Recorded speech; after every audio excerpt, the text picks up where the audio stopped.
രാവിലെ മുതൽ ഉച്ചയാവാറായപ്പോൾ തന്നെ ഏകദേശം 2 സൈനിങ് ഒഫീഷ്യലായിട്ട് പൂർത്തിയായി. അതേപോലെ 2 സൈനിങ്ങുകൾ പൂർത്തിയാകാൻ പോകുന്നു. ഫസ്റ്റ് താരം എന്നുള്ളത് നമുക്കറിയാം, ഗോവയിൽ നിന്ന് വളർന്നു വന്ന വളരെ മികച്ച താരമായിട്ടുള്ള ഗോൾ കീപ്പർ, വളരെ മികച്ച പ്ലെയറായിട്ടുള്ള മുഹമ്മദ് നവാസിനെ ചെന്നൈയിൻ എഫ് സ്വന്തമാക്കി.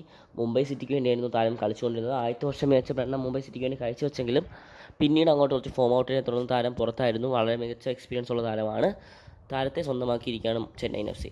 രണ്ടാമത്തെ താരം നമ്മൾ നേരത്തെ വീഡിയോസിലൊക്കെ പറഞ്ഞതാണ് അപ്പൂയെ already Mohun Bagan super giants മുംബൈയിൽ നിന്ന് സ്വന്തമായി കഴിഞ്ഞു. ഏകദേശം 3 വർഷത്തേക്ക് താരത്തിന് 14 കോടി രൂപയായിരിക്കും ക്ലബ്ബ് കൊടുക്കുന്നത്. വളരെ മികച്ച ഒരു താരമാണ് നമുക്കറിയാം. മൂന്നാമത്തെ താരം മോഹൻ ബഗാൻ സൂപ്പർ ജയൻസിൻ്റെ ദീപക് താങ്കുരി. ഡിഫൻസീവ് മിഡ്ഫീൽഡർ റോളും ഡിഫൻസും ഒരേ രീതിയിൽ കൈകാര്യം ചെയ്യാൻ കഴിയുന്ന താരത്തെ സ്വന്തമാക്കിയിരുന്ന റൗണ്ട് ക്ലാസ് പഞ്ചാബാണ്. നാലാമത്തെ സൈനിങ് എന്ന് പറയുകയാണെങ്കിൽ കേരള പ്ലസ് ആരാധകർക്ക് വളരെ വിഷമമായിരിക്കാം. ഇത് സൈനിങ് ഒഫീഷ്യലായിട്ട് പൂർത്തിയായിട്ടുള്ള റൂമർ അനുസരിച്ച് വിപിൻ മോഹൻ മുംബൈയിലേക്ക് പോകുന്നു എന്നുള്ളതാണ് റിപ്പോർട്ട്. വീഡിയോ ഇഷ്ടപ്പെട്ടാൽ പ്ലീസ് സബ്സ്ക്രൈബ് മൈ ചാനൽ.